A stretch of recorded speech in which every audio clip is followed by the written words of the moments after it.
Vă spun bună dimineața și pacea Domnului din nou. Mă bucur că sunteți o dovadă vie a purtării de grijă a lui Dumnezeu în această dimineață. Prin faptul că sunteți aici înseamnă că nu am înghețat. Domnul să fie lăudat pentru tot ceea ce face pentru noi, pentru dovezile sale de iubire și să ne ajute Domnul ca pe parcursul acestei zile să fim recunoscători. Cred și îmi place să îmi pun nădejdea în făgăduințele lui Dumnezeu că în această zi vom avea o zi mai călduroasă, așa se pare, cerul se înseninează, chiar și aseară înainte de a merge la odihnă am văzut că cerul era înstelat și mă rugam lui Dumnezeu, Doamne, fă ca să avem parte și de zile de soare. Dar așa ne vorbește Dumnezeu și așa este și viața noastră adesea, cu zile mai însorite, mai înorate din punct de vedere spiritual, deși Domnul ar dori ca soarele neprihănirii Domnului Iisus Hristos să rămână în inima noastră în fiecare clipă a vieții noastre. Fiți binecuvântați în această zi și rugăciunile noastre să se înalțe înaintea lui Dumnezeu, mijlocind unii pentru alții. Vreau să vă spun, fraților, că într-adevăr puterea rugăciunii este mare și mângâierea pe care Dumnezeu poate să ne ofere prin rugăciune, încurajarea pe care putem să oferim celor din jurul nostru rugându-ne unii pentru alții este de neexplicat adesea și Dumnezeu să ne ajute să exersăm puterea rugăciunii în viața noastră de zi cu zi. În această dimineață, prin Harul lui Dumnezeu, vom continua studiul nostru din cartea profetului Daniel. Suntem în Daniel la capitolul 7 și aș vrea să vă invit să deschideți cuvântul lui Dumnezeu acolo. Daniel, capitolul 7, am subliniat pentru a nu știu câta oară că această carte profetică este scrisă într-un mod foarte interesant, dar odată ce prindem gândul lui Dumnezeu și lucrarea Duhului Sfânt în scrierea acestei cărți, veți descoperi că profețiile acestea biblice, care adesea apar de neexplicat, de neînțeles, pot fi foarte ușor înțelese dacă vom lăsa cuvântul lui Dumnezeu să se explice. În paralel cu studierea Sfintelor Scripturi vom pune întrebări istoriei, arheologiei și atunci cuvântul lui Dumnezeu este dulce în studiere. Daniel, capitolul 7 și citim împreună de la versetul, haideți să citim de la versetul, vom citi de la versetul 1. În această ocazie, obiectivul nostru este ca prin Harul lui Dumnezeu să studiem cea de-a doua fiară și cea de-a treia fiară în această dimineață. Daniel, capitolul 7, citim de la versetul 1. În anul întâi al lui Belșațar, împăratul Babilonului, Daniel a visat un vis și a avut vedenii în mintea lui pe când era în pat. În urmă a scris visul și a istorisit lucrurile de căpetenie. Daniel a început și a zis: în vedenia mea de noapte am văzut cum cele 4 vânturi ale cerurilor au izbucnit pe Marea cea Mare. Și noi am descoperit aseară, cu ajutorul Sfintelor Scripturi, că această simbolistică în cartea Daniel este foarte clară. Marea cea Mare reprezintă noroade, gloate, neamuri și limbi. Iar aceste 4 vânturi ale cerurilor care suflă pe Marea cea Mare, provocând o furtună, baluri unul peste altul, în clipa aceasta putem să vorbim, frații mei, despre diferite conflicte, războaie, conflicte armate între diferitele națiuni ale Pământului. Și am prezentat dovezi biblice pentru această interpretare.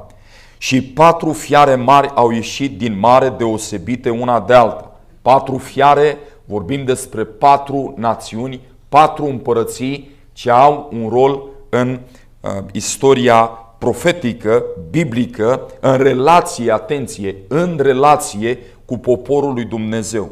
Mi se pare că am mai subliniat lucrul acesta, mai multe persoane m-au întrebat: frate Andrei, de ce nu scrie despre marele imperiu al Chinei în profeția biblică? De ce nu se vorbește despre imperiul mongolez în profeția biblică? Și multe alte împărății. Aș vrea să vă spun că totul este concentrat în jurul poporului Dumnezeu. Cartea Daniel și aceste capitole profetice ne prezintă relația pe care le-au avut anumite împărății ale lumii, niște superputeri ale lumii, și relația pe care au avut-o cu poporul lui Dumnezeu. Și relația pe care au avut-o a fost una simplă. Relația de persecuție. Au fost niște puteri persecutoare împotriva poporului lui Dumnezeu. Cea dintâi fiară am identificat-o, leul cu aripi de vulturi, am identificat că este împărăția Babilonului. Foarte bine. Și deja observăm o paralelă, o repetare a profeției din Daniel, capitolul 2, unde Dumnezeu la fel a vorbit lui Nebucadnețar printr-un vis, prezentând istoria lumii până în zilele din urmă, am descoperit noi. Așa ni se spune în Daniel 2 cu versetul 28 și 29 și descoperim această paralelă. Daniel 2 începe cu Babilonul, Daniel 7 începe cu Babilonul. Numai că în aceste capitole profetice descoperim cum Dumnezeu oferă mai multe informații, mai multe elemente pentru a ne ajuta să înțelegem ce se întâmpla cu aceste națiuni în vremea aceea. Și această metodă a lui Dumnezeu de a ne învăța o vom vedea repetată până când ajungem la sfârșit. Numai că Dumnezeu se va concentra pe măsură ce ajungem spre sfârșitul cărții Daniel la aceste puteri care au de-a face cu zilele din urmă. În mod special vorbim aici despre lutul amestecat cu fierul. În Daniel 7 vorbim despre cornul cel mic și judecata lui Dumnezeu. Aceste elemente profetice sunt amplificate și sunt oferite mai multe detalii despre aceste puteri în contextul sfârșitului. Mai ales când ajungem în Daniel, capitolul 11, lucrul acesta este foarte, foarte clar. Hai să ne uităm acum în Daniel, capitolul 7, versetul 5. Biblia spune așa: și iată că o a doua fiară era ca un urs și stătea într-o rână, avea 3 coaste în gură între dinți și i s-a zis: scoală-te și mănâncă multă carne. Conform studiului nostru din Daniel, capitolul 2, după împărăția de aur a Babilonului, urma împărăția, o altă împărăție, împărăția de argint. Vă aduceți aminte? O cheie care ne ajută să înțelegem profeția din Daniel, capitolul 2, am descoperit noi, se găsește în Daniel, la capitolul 2, versetul 44, atunci când Dumnezeu vorbește despre împărăția sa, despre împărăția sa care avea să fie veșnică, iar versetul 44 spune așa: nu va trece sub stăpânirea nici unei alte împărății. Prin acel verset înțelegem că spre deosebire de împărăția lui Dumnezeu, celelalte împărății prezentate în Daniel 2 sunt cucerite și trec sub stăpânirea unei alte împărății. Și în studiul din Daniel 2 noi ne-am întrebat: care este împărăția care a cucerit și a stăpânit împărăția Babilonului? Și răspunsul pe care l-am văzut cu ajutorul Sfintelor Scripturi foarte clar: împărăția Babilonului a fost cucerită de către împărăția Medo-Persiei. Iar împărăția Medo-Persiei era reprezentată prin metalul acesta, argintul. Haideți să ne uităm din nou în Daniel, la capitolul 5. Vă amintiți, am prezentat înaintea dumneavoastră un detaliu. Daniel, capitolul 5, este momentul final al Babilonului. Noaptea este prezentată noaptea când Babilonul a fost cucerit. Priviți ce spune Biblia în Daniel capitolul 5, vom citi versetul 1, 2 și 4. Aici este prezentată înaintea noastră atitudinea babilonienilor, despre care am învățat chiar aseară, înainte de a fi cuceriți. Priviți ce spune Biblia în versetul 1, 2 și 4. Împăratul Belșațar a făcut un mare ospăț celor o mai mie de mai mare ai lui și a băut vin înaintea lor. Și în cheful vinului a poruncit să aducă vasele de aur și de argint pe care le luase tatăl său Nebucadnețar din templul de la Ierusalim, ca să bea cu ele împăratul și mai marii lui, nevestele și țiitoarele lui. Versetul 4 citesc. Au băut vin și au lăudat pe Dumnezeii de aur, de argint, de aramă și de fier, de lemn și de piatră. Observați ordinea acestor metale, da? În Daniel 5 cu versetul 4. Aur și argint.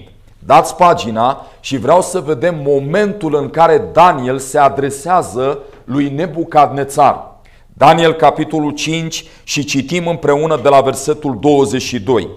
Este chiar înainte de luarea Babilonului. Priviți dumneavoastră.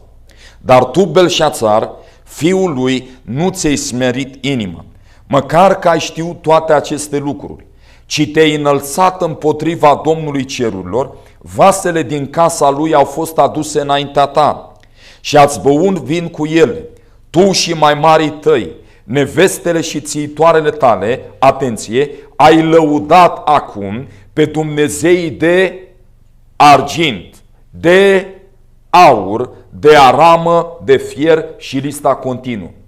Și noi am subliniat în Daniel 2, dacă vă amintiți, un lucru interesant. Se pare că deși în versetul 4 ordinea este aur, argint, aramă, acum când Daniel vine să anunțe că Babilonul va fi luat, în descrierea lui Daniel, argintul este pus înaintea aurului. Vedeți lucrul acesta? Argintul este pus înaintea aurului, pentru că în noaptea aceea, exact așa cum a profetizat Dumnezeu, împărăția de argint a Medo-Persiei avea să cucerească Babilonul. Biblia ne spune, începând de la versetul 28, spune împărțit, înseamnă că împărăția ta va fi împărțită și dată mezilor și perșilor. Deci după Babilon în Daniel 2, capul de aur, împărăția de argint este împărăția Medo-Persiei. Daniel 7 repetă aceeași informație profetică, avem leul cu aripi de vultur, împărăția Babilonului, ursul cu 3 coaste în gură, care stă pe o rână, pe o parte, vom vedea, reprezintă tot împărăția Medo-Persiei. Cum dovedim lucrul acesta? Mai bine, vă invit să privim împreună în Daniel la capitolul 8.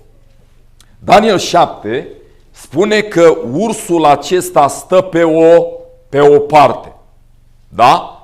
Deci, stând pe o parte înseamnă că o parte este mai ridicată decât cealaltă în această împărăție. E simplu și clar, puteți vedea și în această imagine simbolică. Ursul acesta are 3 coaste în gură. Subliniați aceste lucruri. Ne uităm în Daniel capitolul 8. Daniel capitolul 8 și citim de la versetul 1. Priviți ce spune cuvântul aici. În anul al 3-lea al domniei împăratului Belșațar, eu, Daniel, am avut o vedenie afară de cea pe care o avusesem mai întâi. Întrebare pentru dumneavoastră. În al câtelea an al domniei lui Belșațar este viziunea aceasta?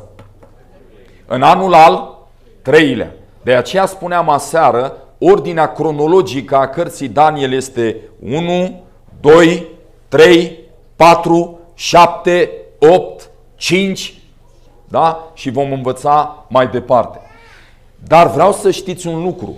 Deși aici suntem în al 3-lea an al domniei lui Belșațar, împăratul Babilonului, viziunea din Daniel capitolul 8 nu mai aduce înaintea noastră în viziune profetică o fiară care să reprezinte Babilonul. Pentru Dumnezeu, Babilonul este ca și trecut din scena profetică. Și viziunea din Daniel, capitolul 8, începe cu împărăția Medo-Persiei în scenă. Deși Babilonul încă era în putere, exista ca națiune, înaintea lui Dumnezeu era ca și luată. Priviți ce spune Biblia în Daniel, capitolul 8, citim de la versetul 2. Când am avut vedenia aceasta, mi s-a părut că eram la capitala Susa, în ținutul Elam. Și în timpul vedeniei mele mă aflam lângă râul Ulai. Deci în viziune, Daniel a fost dus în capitala Susa a ținutului Elam. Haideți să vedem din Biblie că ținutul Elam, care avea capitala la Susa, era într-adevăr împărăția Medo-Persii. Mergem în cartea Isaia la capitolul 21. Isaia, capitolul 21. Isaia 21 și vrem să citim împreună de la versetul, haideți să citim de la versetul 1 și versetul 2. Priviți ce spune cuvântul. Și apoi chiar putem citi și versetul 9. Prorocie asupra pustiului mării. Cum înaintează vijelia de la miază zi, așa vine el din pustiu, din țara înfricoșată. O vedenie grozavă mi s-a descoperit. Asupritorul asuprește, pustiitorul pustiește. Ascultați, suiete Elamule. Dar cine este acest ținut al Elamului? Împresoară Medio, căci fac să înceteze toate oftările lor, zice Domnul. Ținutul Elamului, da? Cuvântul acesta este un alt termen folosit pentru Medo-Persia, pentru împărăția aceasta a Medo-Persiei. În viziunea din Daniel, capitolul 8, Daniel se găsea în ținutul Elam, la capitala Susa. Medo-Persii aveau capitala la Susa. Mergem în Estera la capitolul 1. Cartea Estera, capitolul 1, și citim de aici, de la versetul 1. Ascultați ce spune cuvântul lui Dumnezeu. Vrem să arătăm cu ajutorul Sfintelor Scripturii. Cartea Estera, capitolul 1, și vrem să citim de aici începând de la versetul 1. Ascultați ce spune cuvântul sfânt al lui Dumnezeu. Era pe vremea lui Ahasveros, a acelui Ahasveros care domnea de la India până în Etiopia, peste 127 de ținuturi. Împăratul Ahasveros ședea atunci pe scaunul lui împărătesc la Susa, în capitală. În al treilea an al domniei lui a dat un ospăț tuturor domnitorilor și slujitorilor săi. Căpetenile oștirii perșilor și mezilor, mai mari și capii ținuturilor, s-au strâns înaintea lui. Da? Ținutul Elamului, Medo-Persia. Capitala la Susa, Medo-Persia. Și în locul acela, Daniel a avut această viziune profetică. Ce a văzut el în acea viziune profetică? Ne întoarcem în Daniel la capitolul 8. Daniel, capitolul 8, și citim mai departe de la versetul, haideți să citim de la versetul 3. Am ridicat ochii și m-am uitat și iată că într-un râu stătea un berbec și avea două coarne. Coarnele acestea erau înalte, dar atenție acum, dar unul era mai înalt decât celălalt și cel mai înalt a crescut cel din urmă. Deci un berbece, o fiară cu două coarne, dar surpriză, coarnele acestea nu erau egale. Unul era mai înalt decât celălalt. Daniel, capitolul 7, paralelă. Daniel 7 cu Daniel capitolul 8, ursul era pe o rână. Deci o parte era mai ridicată decât cealaltă. Daniel 8, viziunea nu mai începe cu Babilonul. Viziunea începe cu Medo-Persia. E simplu, frații mei, pe măsură ce ajungem la capitolul 11, Dumnezeu nu face decât să șteargă Medo-Persia. Când ajungem în capitolul 11, Dumnezeu ne oferă mai multe detalii despre Grecia, dar viziunea continuă, se amplifică viziunea profetică cu privire la puterile menționate în toate celelalte capitole. E așa. Da? E foarte clar de înțeles. Acum, pe cine reprezintă berbecele acestea cu două coarne, dar coarnele nu erau egale, unul mai înalt decât celălalt? Daniel capitolul 8, citim versetul 20. Priviți ce spune cuvântul aici. Daniel capitolul 8, versetul 20. Spune așa: berbecul pe care l-ai văzut cu cele două coarne sunt împărații mezilor și perșilor. Câți dintre dumneavoastră ați înțeles până aici că acest berbec cu cele două coarne erau mezii și perșii? Bun, acum, întrebare din carte. Care corn avea să fie mai înalt? Cel din urmă. Deci, Medo-Persia, asta înseamnă că atunci când perșii aveau să fie la putere, ei aveau să aibă mai multă autoritate, mai multă putere, mai multă stăpânire când perșii aveau să fie la putere. Ca să vă ajut să înțelegeți lucrul acesta, vreau să priviți puțin la momentul în care Dariu Medul era pe tron, doar prin comparație cu ce s-a întâmplat când perșii au urcat pe tron. Apropo, când Babilonul a fost luat, a urcat pe tron Dariu Medul, da? Mezii au fost cei care au condus prima dată. Priviți ce spune Biblia în Daniel capitolul 6. Daniel capitolul 6 și vrem să citim împreună de la versetul, hai să citim versetul 1. Daniel 6, versetul 1. Ascultați. Dariu, este vorba de Dariu Medul, citiți versetul 31 din 5, spune: și a pus mâna pe împărăție Dariu Medul, care era în vârstă de 62 de ani.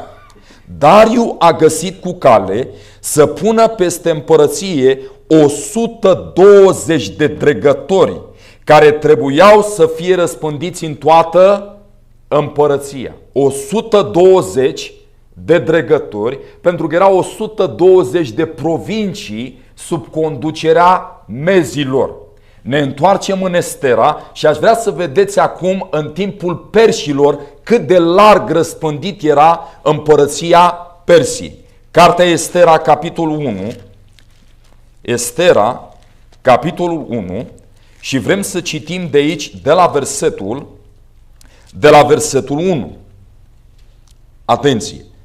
Era pe vremea lui Ahasveros, a acelui Ahasveros care domnea de la India. Fiți atenți de unde se întindea. Unde este India, frații mei? Când ne gândim la India. Asia, da? Asia până în Etiopia. Unde este Etiopia?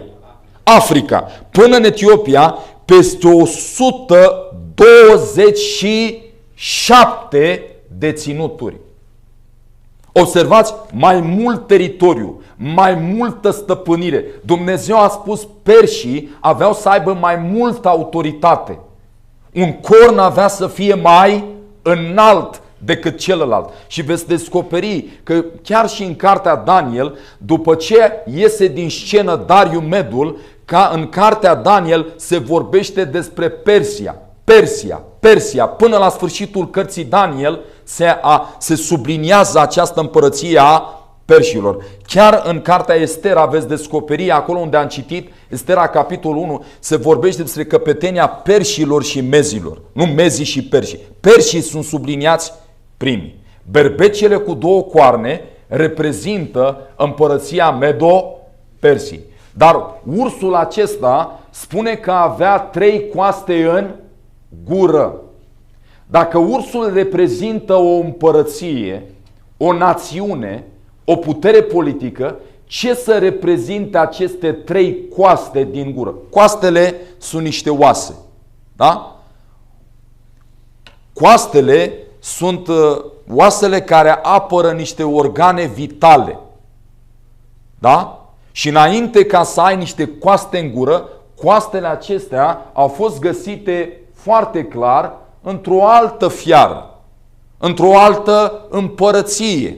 Uitându-ne la aceste 3 coaste din gură, putem să înțelegem aici despre faptul că împărăția Medo-Persiei, în campania ei de cucerire pentru a ajunge în stăpânire deplină în lume, a trebuit să cucerească 3 împărății, să sfâșie, să distrugă 3 împărății în campania ei. Priviți ce spune Daniel capitolul 8. Daniel capitolul 8. Daniel capitolul 8 și vrem să citim de aici, de la versetul, haideți să citim de la versetul 3. Am ridicat ochii, vorbim despre berbecele cu 2 coarne. Am ridicat ochii, m-am uitat și iată că într-un râu stătea un berbec și avea 2 coarne. Coarnele acestea erau înalte, dar unul era mai înalt decât celălalt și cel mai înalt a crescut cel din urmă. Am văzut noi că este vorba de Persia. Am văzut cum berbecul împungea cu coarnele spre apus, o direcție, spre miază noapte, a doua direcție, și spre miază zi, a 3-a direcție. Câte coaste are în gură ursul? 3. În câte direcții împunge cu coarnele acest berbece? 3 direcții. 3 direcții în care avea să cucerească. Nici o fiară, ce am spus că reprezintă o fiară, o împărăție, nu putea să-i stea împotrivă și nimeni nu putea să scape pe cine îi cădea în mână, ci el făcea ce voia și a ajuns puternic. Nici o fiară care stătea în aceste direcții, miază noapte, miază zi, da? Spune Sfânta Scriptură, înspre apus, nimeni n-a putut să stea în calea acestei puteri. Acum, aceste 3 coaste făceau referire la 3 împărății care au fost cucerite de către Medo-Persia în campania ei. Această direcție care era miază noapte, știți la cine făcea referire? Miază noapte? La Babilon. Subliniați că e important lucrul acesta, mai ales când ajungem în Daniel la capitolul 11, aici subliniem partea geografică de miază noapte, dar acolo vom sublinia partea spirituală a acestui termen miază noapte. Deci miază noapte Babilon. Miază zi, noi deja am învățat, miază zi, Egiptul, foarte bine. Miază noapte Babilon, miază zi Egiptul și în cele din urmă spune aici apusul, puteți nota în notițele noastre Lidia.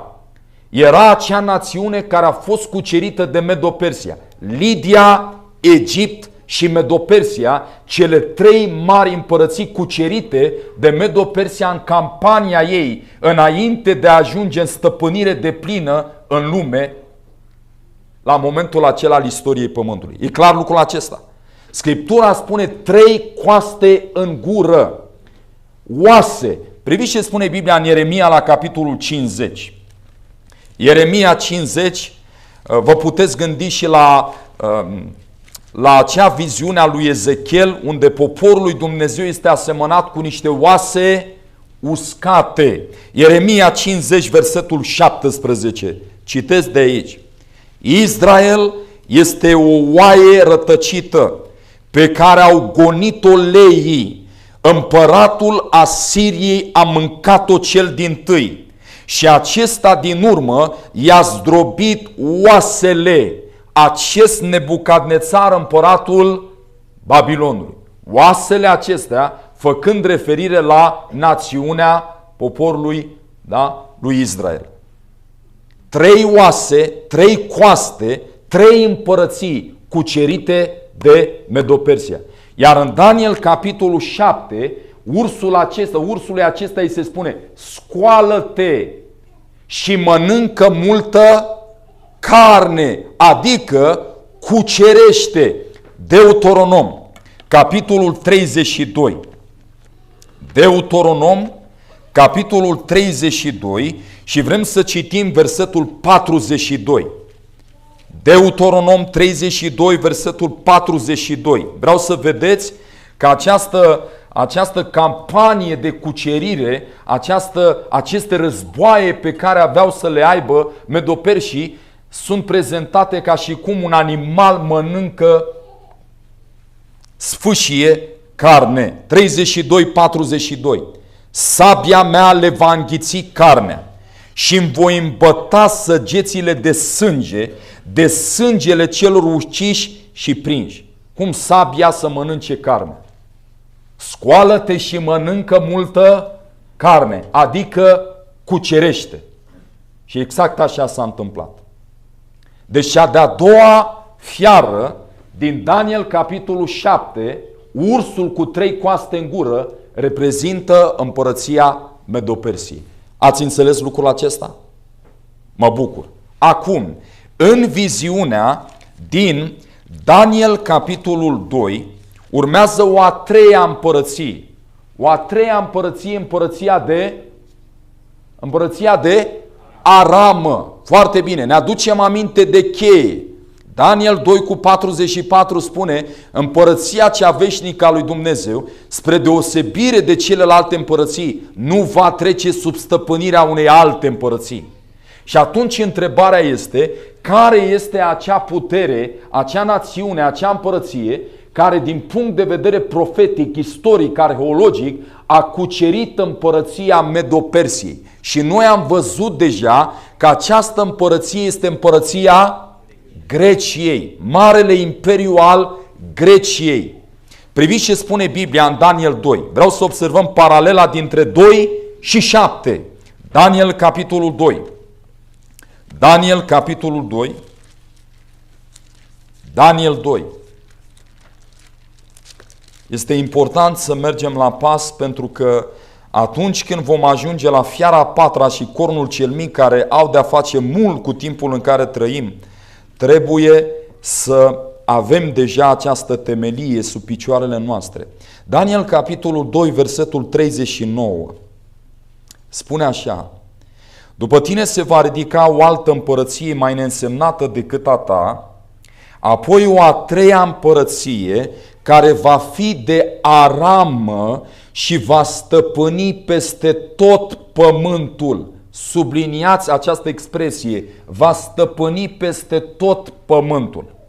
Acum, cea de-a treia fiară din Daniel capitolul 7 este reprezentată de un leopard, un pardos, care are 4 capete și 4 aripi de pasăre.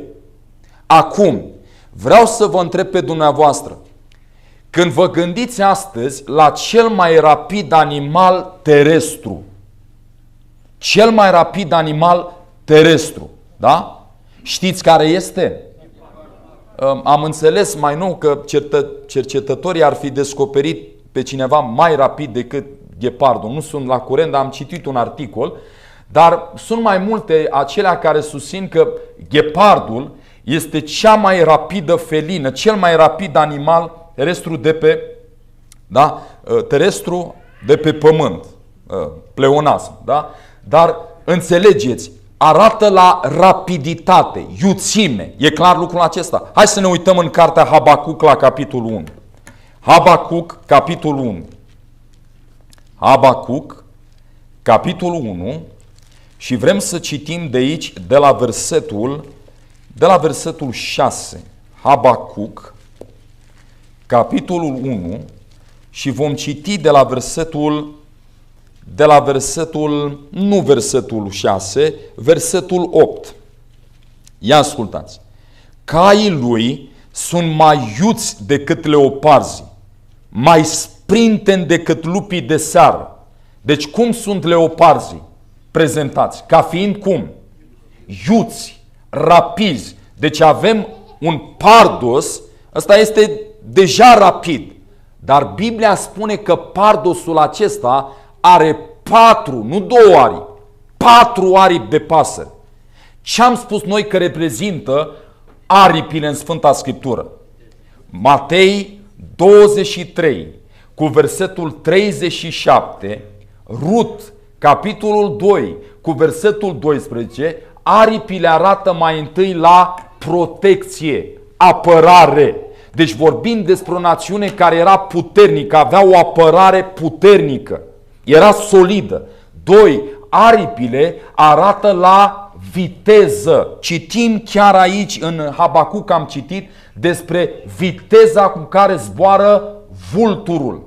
Da? Iov 9 cu 25 spune cum vulturul se aruncă asupra prăzii. Da? Aripile viteză.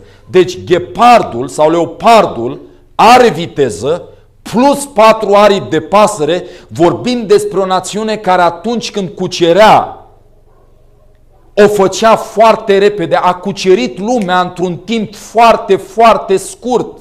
Ce împărăție este aceasta care a venit după împărăția Medo-Persia, a cucerit Medo-Persia și în campania de cucerire a făcut-o extrem de iute? Este împărăția Greciei. De unde știm lucrul acesta? Mergem în Sfânta Scriptură, în Daniel la capitolul 8. Daniel la capitolul 8 și vrem să citim de la versetul 5. Ia uitați-vă dumneavoastră. Daniel capitolul 8, citim de la versetul 5.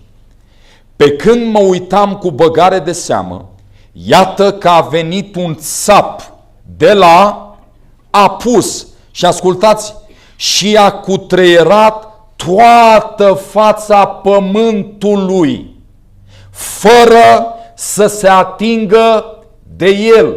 Iată, aici avem țapul. Da? În față, țapul acesta, țapul, eu n-am văzut țap zburând, dar acest țap spune că el nu se atingea de pământ. Deci în campania lui de cucerire zbura, paralelă cu Daniel 7. Și spune Scriptura, a cutreierat toată fața pământului. Paralelă, Daniel 2. Când vine împărăția de Aramă, va cuceri tot pământul. Vedeți aceste paralele? Acum uitați-vă, fără să se atingă de el, țapul acesta însă avea un corn mare între ochi. Cine este țapul acesta? Versetul 21. Țapul însă este împărăția Greciei și cornul cel mare dintre ochii lui este cel dintâi împărat. Cine este țapul acesta? Grecia. Care este această națiune care în campania ei de cucerire avea să o facă extrem de repede, cucerind toată fața pământului, asemenea unui țap care zbura, nici n-atingea pământul. Iar cornul cel mare, cornul acesta, făcea referire la primul lor împărat. Este vorba de Alexandru Macedon. Frații mei, este uimitor cum Dumnezeu a vorbit despre aceste lucruri când Alexandru Macedon nici măcar nu era născut. Dumnezeu a prezentat aceste lucruri cu lux de amănunte. Pentru dumneavoastră am niște materiale. Un prieten din Marea Britanie, vă recomand, este un canal pe YouTube, se numește Even at the Doors.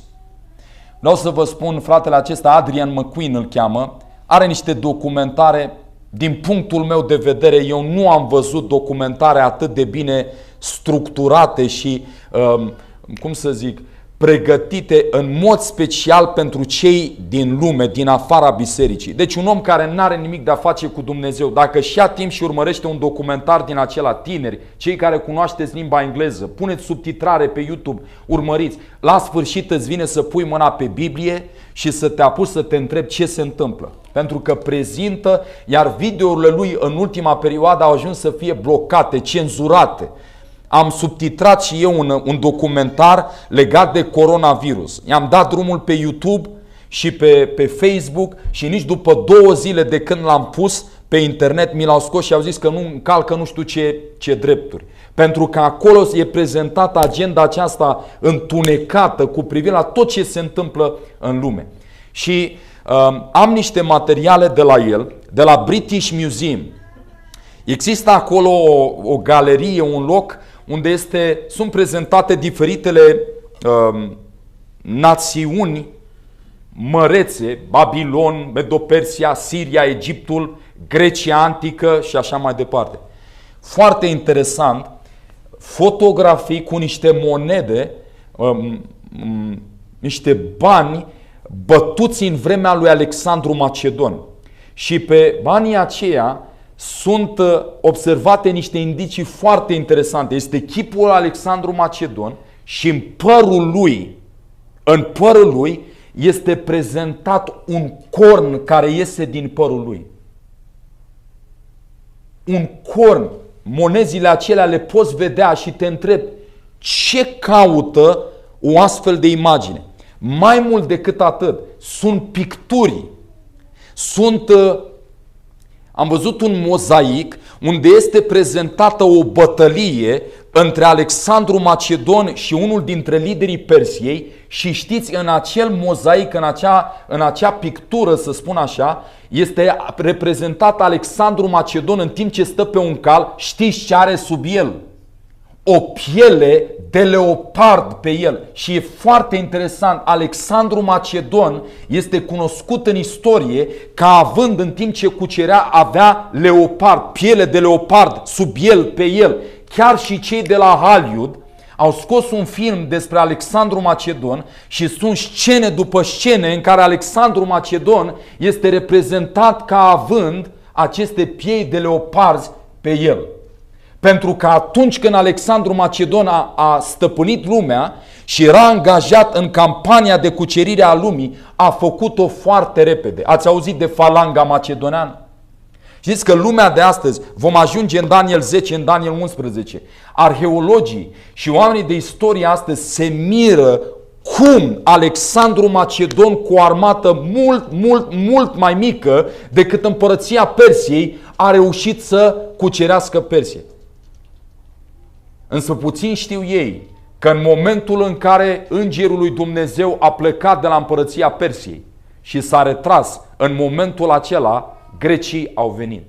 Totul se întâmplă exact așa cum spune Dumnezeu și noi ne gândim că Alexandru Macedon a avut el înțelepciune. Nu, frații mei, Dumnezeu a spus destul. Împărăției Medo-Persiei îi se dăduseră ocazii de a fi folosită și ea de Dumnezeu în planul măreț al lui Dumnezeu în istoria lumii. Dar ei n-au fructificat aceste ocazii. Și atunci Dumnezeu s-a retras, a venit în scenă o altă putere, împărăția Greciei. Iar această putere avea să cucerească împărăția Medo-Persiei. Priviți ce spune Biblia în Daniel capitolul 8 de la versetul 6.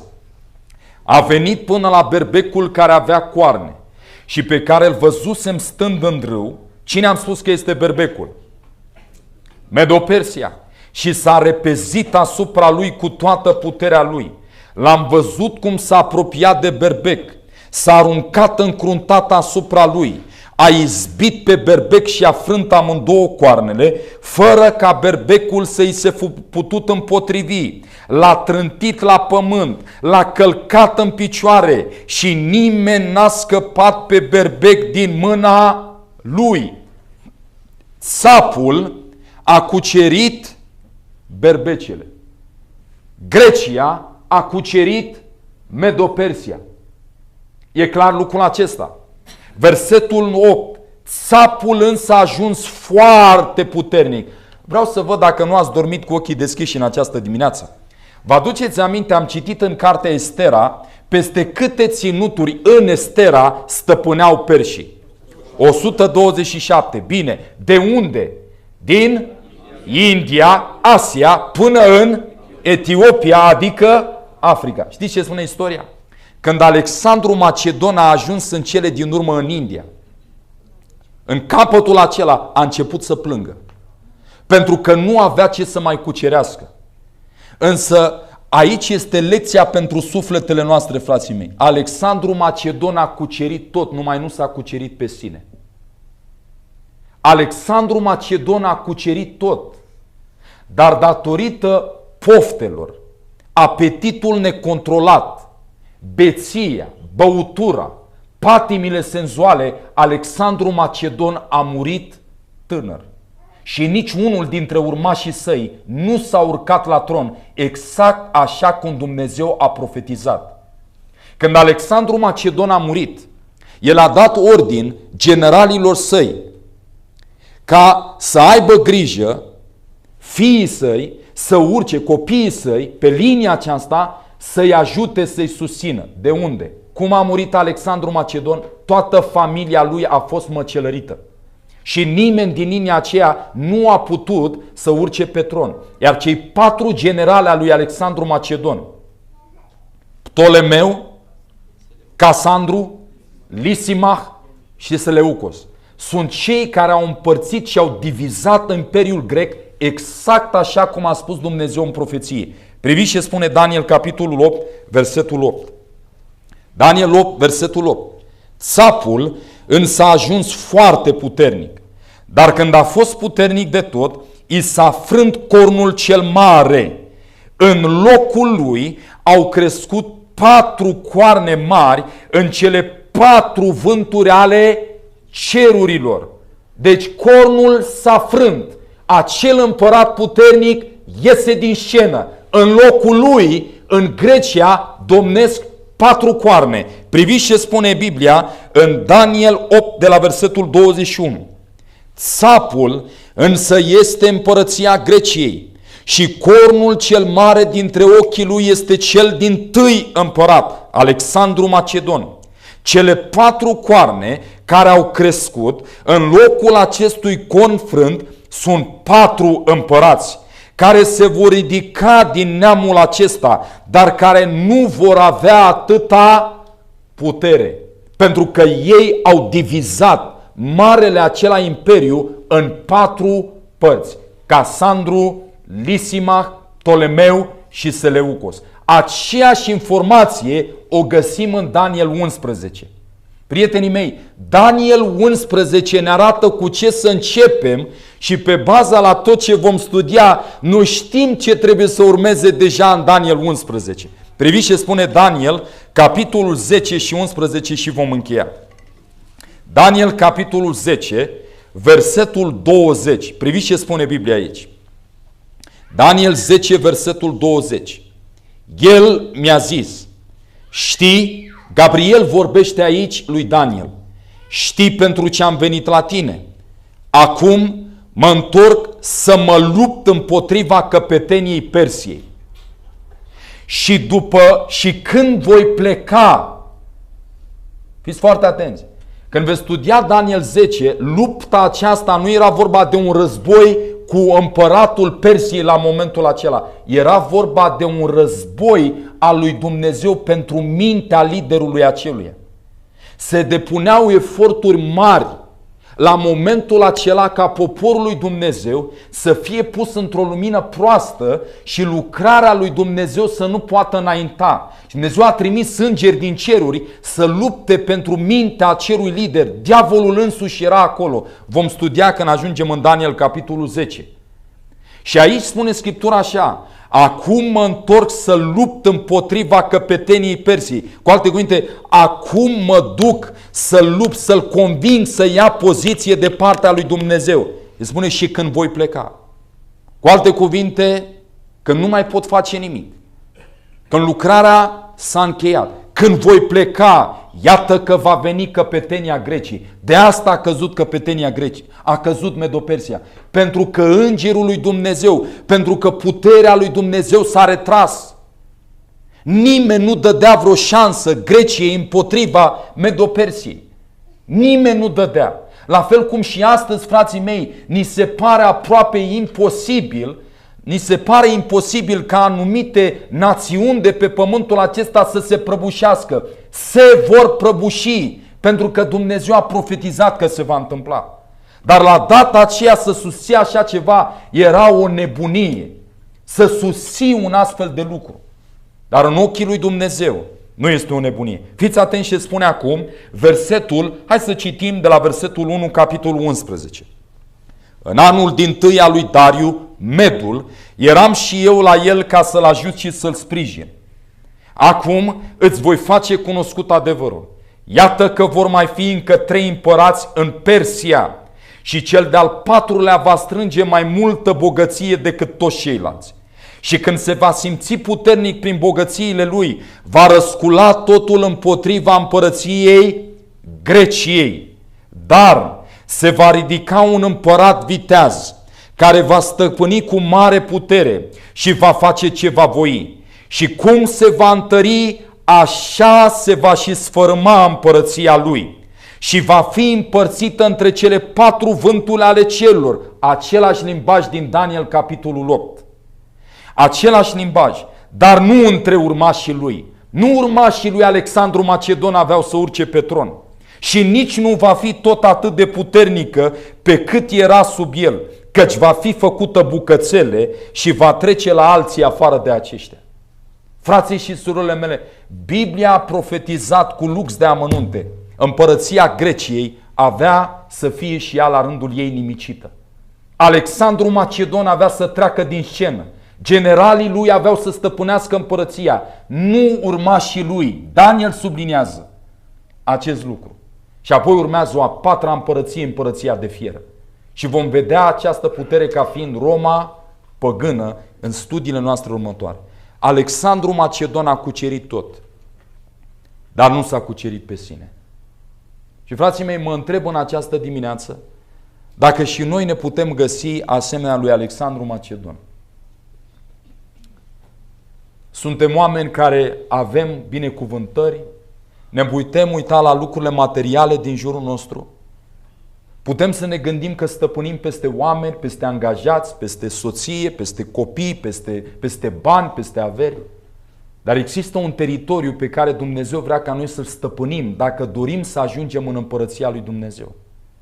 Priviți ce spune Proverbe, capitolul 16, versetul 32.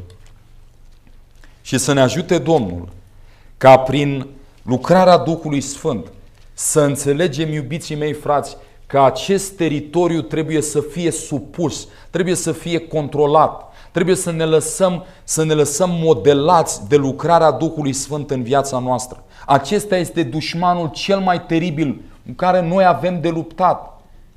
Dacă aș putea face o paralelă astăzi între Alexandru Macedon și bătălia spirituală, de multe ori noi ne gândim că ispitele sunt numai din afară.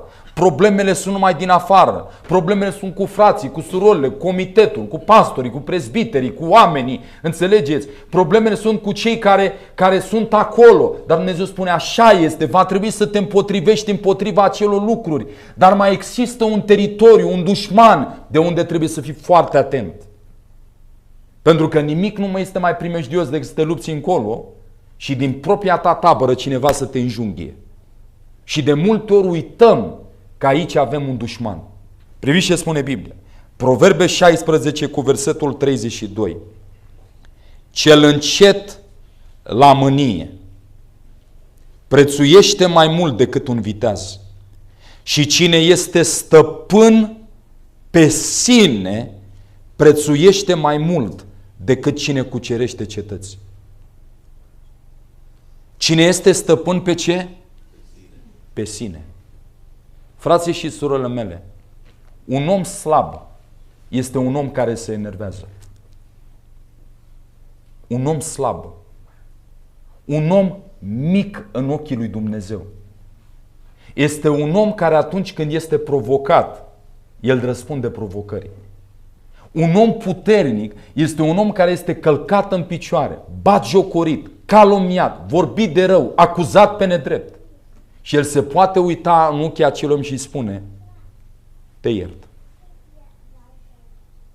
Acesta este un om puternic.